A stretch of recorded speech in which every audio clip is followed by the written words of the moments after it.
Greetings and hello, people of the internet tubes. Zado Tom here, and this is TFONTF. That's to free or not to free. The show where I look at free-to-play games, their business models, and tell you what they're all about. This week we'll be looking at a free-to-play indie title known as Airmech. So let's do this. At first glance, Airmech appears to have its primary focus on controlling your mech and blowing stuff up. However, there is a little more to the game and it's actually quite hard to pinpoint its genre. So I'll start off by explaining the game's basics first. In Airmech, you control mechs, which are more in favour to the eastern style than the western, similar to that what you'd see in the Mobile Suit Gundam series. You control your mech's movement with the WASD controls and change the way it faces with the mouse and shoot with the mouse click. For those console gamers, it's very reminiscent of a twin-stick shooter. So why are they called Airmechs, I hear you ask? Well, simply put, all mechs transform into aircrafts of some description. Man, this reminds me of something, but I can't quite put my finger on it. The player must utilise mech mode for attacking enemies on the ground and flight mode for attacking enemies in the air. There are a few exceptions to these rules, where a mech can hit ground targets or air targets from one mode, which I will cover later. Flight mode has a few other features. Obviously it becomes a lot more mobile, so it can move faster and fly over high terrain, but it also means it can fly over bases where it can recharge its energy and health. Energy is slowly regenerated out in the field, but when in flight mode, energy is consistently consumed and at a higher degree while moving. Using weapon skills also decreases this energy pool. When you run out of energy, you become unable to do certain actions such as shoot and carry units, so it's a good idea to head back and regenerate it. When you run out of health, you are simply destroyed. However, you will always return to your main base and be reconstructed over a period of time, ready to go out and simply die again. There are a few different mechs to choose from, each take the form of different aircrafts. They each have different abilities and excel at different things. For example, the Warthog wields a minigun. The minigun takes a few seconds to charge up but deals a lot of damage. It also limits the mech's movement. You can see at the top left of the screen there are 5 small boxes. These are a mixture of passive and active skills, which you can choose as you level up. If anybody is familiar with mobile style games such as Dota and LoL, every new game you enter you start at level 1, you level up and then you unlock new skills as you progress. One of the Warthog skills allows his alternate fire, which is the right mouse button, to hit enemies on the opposite pane. So while on the ground this mech can hit air targets and while in the air it can hit ground targets. Whereas the striker gains abilities that allows it to become more efficient in melee combat by gaining a beam saber and shield. Moving on from the mechs themselves, let's look at why it is difficult to pinpoint the game's genre. When you first load up the game, it will put you in a tutorial segment so you can get to grips with how the game functions. After this, you're able to play versus AI or versus other players. There are 2 game modes to choose from, Classic and Survival. Classic game commonly consists of 2 teams with mechs either side. The goal is to help capture forward bases across the map to receive more reinforcements and income to eventually push and destroy the enemy's stronghold. When in flight mode, you're able to pick up units and place them wherever you want, or even issue them orders to attack nearby hostile bases. This gives the game an RTS feel, but it's a little bit more involved than your average RTS. Instead of clicking things and telling it where to go, you are playing a carrier unit and dropping units at their destination.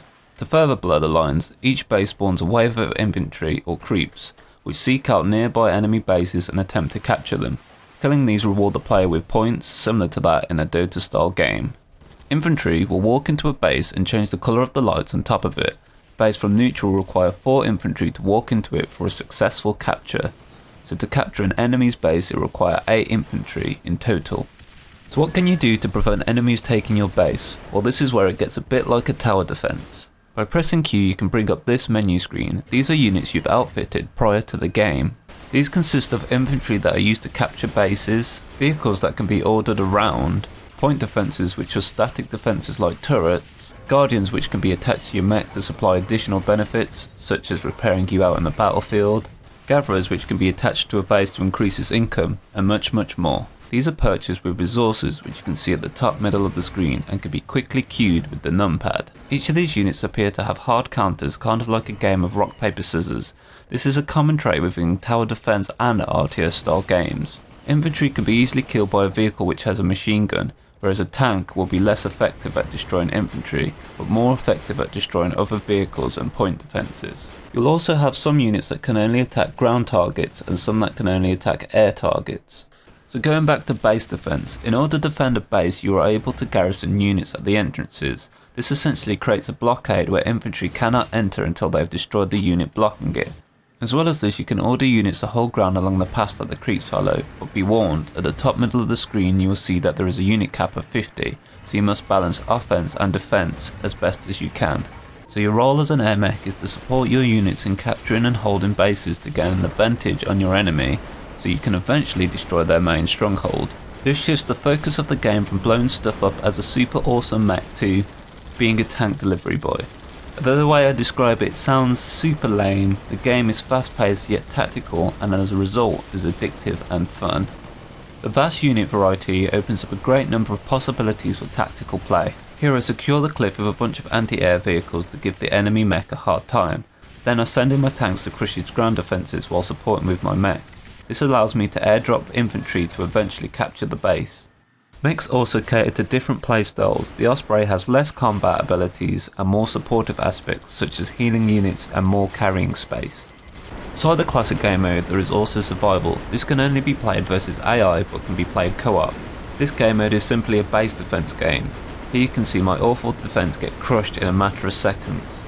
Again, this game mode is very similar to tower defense. It sends wave after wave at you and it gradually gets harder. After a game you earn kudos and experience towards a persistent level. Kudos is a currency that you use for purchasing items, mechs and units, and leveling up unlocks more items for purchase. I've talked about mechs a lot already. Here are the different kinds you are able to purchase. You may notice under each mech type there are different variations. These are simply cosmetic variants. These are purchased with a different currency known as diamonds, which are purchased with real life money.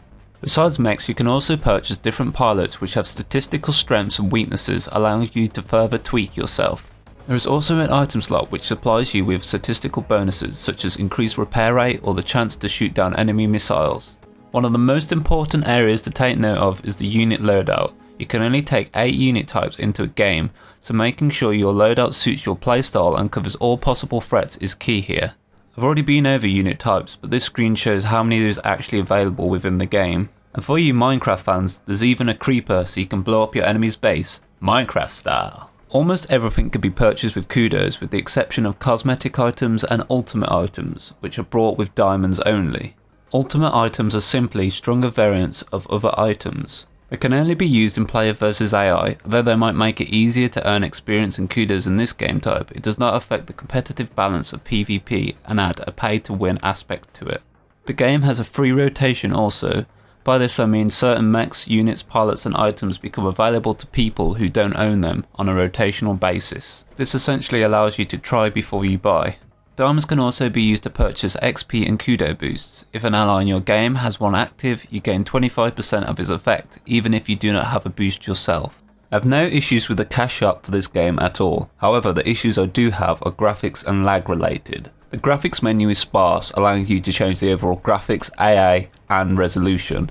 I found an issue with text being quite difficult to read in certain resolutions also. As for lag, when entering a game with other people, I often found the game would tend to jolt a lot. This is due to latency issues. If there's one person in the game with a bad connection, then everybody else will feel the effects. Just a few more things to mention before I round this up. The first win of the day is a daily kudo and experience boost that triggers on your first win.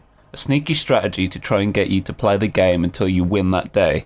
But it does help out those who don't have the time to play for hours that day. Quests are essentially achievements. By completing them you gain a set amount of kudos. Interestingly enough, there are some awards that also give you diamonds. Finally, similar to quests, there are referrals. This is where somebody refers you to the game, that person gets rewards for doing so, so remember to put Zedo Tom there. Remember to like, favourite this video and tell your friends about the series, and leave a sensible comment about trains and unicorns. And I'll see you next time.